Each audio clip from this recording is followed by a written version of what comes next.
Hi, I'm David Burkett, the convener of SNP Peterhead.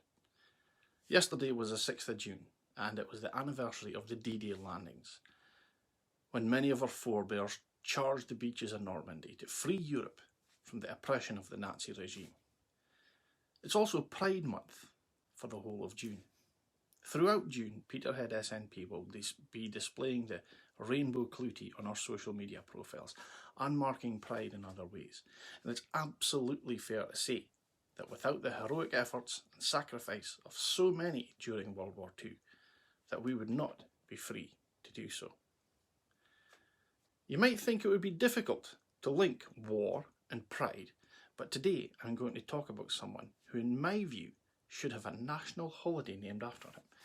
A hero both in terms of World War II and LGBTQ+ rights. In 1912, a boy was born in Maida Vale, London. He was raised in Hastings, St Leonards-on-Sea and Guildford, and there was nothing particularly remarkable noticed about this boy until he began primary school, where a prodigious talent for mathematics was observed. The young man finished school, studied as an undergraduate from 1931 to 1934 at King's College, Cambridge, where he was awarded a first-class honours in mathematics. In 1935, at the tender age of 22, he was elected a Fellow of King's College on the strength of what was called a remarkable dissertation.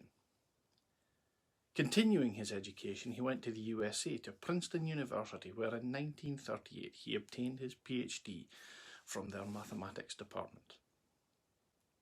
Returning to the UK, this young academic put his talents to maximum use during the Second World War, working for the Government Code and Cipher School at GCC&S at Bletchley Park, Britain's code-breaking centre. For a time, he led Hut 8, the section that was responsible for German naval cryptanalysis. Here he devised a number of techniques for speeding up the breaking of German ciphers, including improvements to the pre-war Polish bomb method, an electromechanical machine that could find the settings for the Nazi Enigma machine. This young mathematician played a pivotal role in cracking intercepted coded messages that enabled Allies to defeat the Nazis in many crucial engagements, including the Battle of the Atlantic. Now, it's hard to estimate the precise effect this effort had on World War II, but Professor Jack Copeland has estimated that the work led by this remarkable man shortened the war in Europe by more than 2 years and saved over 14 million lives. He was awarded the OBE in 1946 for this work. His name was Alan Turing.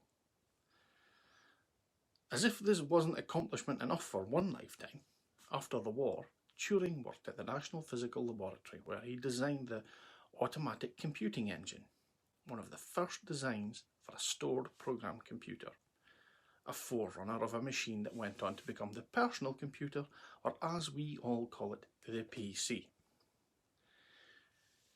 Turing's accomplishments were never fully recognised during his lifetime because much of his work was covered by the Official Secrets Act, so couldn't be officially acknowledged or honoured. But his individual contribution to the world is massive. So you'd think he'd have been knighted, lauded, feted. You'd think he'd been given a medal the size of a dustbin lid and led a life enjoying the enduring gratitude of a grateful nation, deservedly dining out on the back of his achievements for the rest of his life.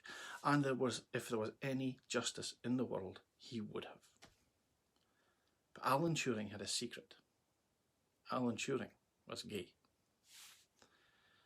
In 1952, Alan Turing was investigated for alleged violations in the Section 11 of the Criminal Law Amendment Act 1885, when the police discovered a male lover at his house after Turing reported a petty theft. Instead of prison, Alan Turing opted for chemical castration therapy for a year, slightly feminising his body, taking away his sexual urges. Turing died in 1954, 16 days before his 42nd birthday, from cyanide poisoning.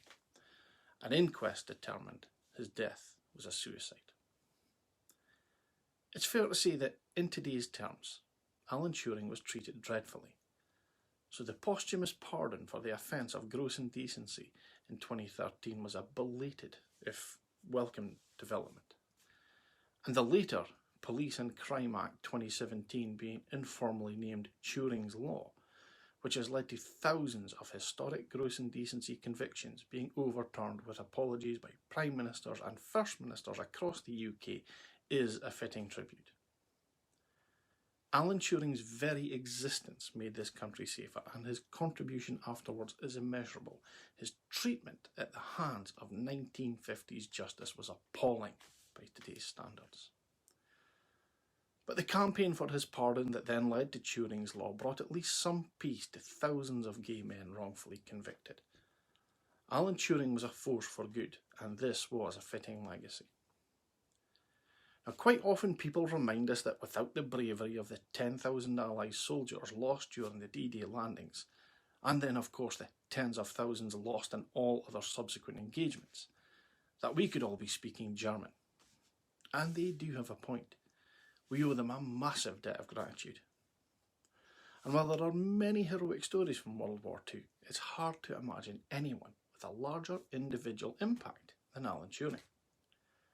We should have spent the whole time from 1945 right up to today revering Alan Turing, as we have revered other war heroes, the generals Patton, Eisenhower, Montgomery, maybe even Churchill himself. We can only begin to imagine what Alan Turing would have achieved in his lifetime, and though there's no way of knowing, I suspect he would have been right up there with all-time geniuses Stephen Hawking, Albert Einstein, and Isaac Newton. But tragically, an archaic and flawed perception of Alan Turing's sexuality has robbed us all of the remainder of his contribution to society, which, given the scale of his achievements in his lifetime, would have no doubt been massive.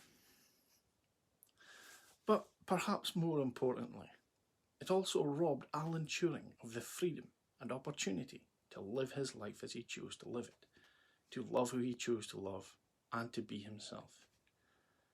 And perhaps the cruelest twist of fate in this sad tale is that this is the very freedom he ironically ensured for us all with his efforts during World War II. Because without Alan Turing, the chances of all having German accents would have been a lot higher. Thanks for watching.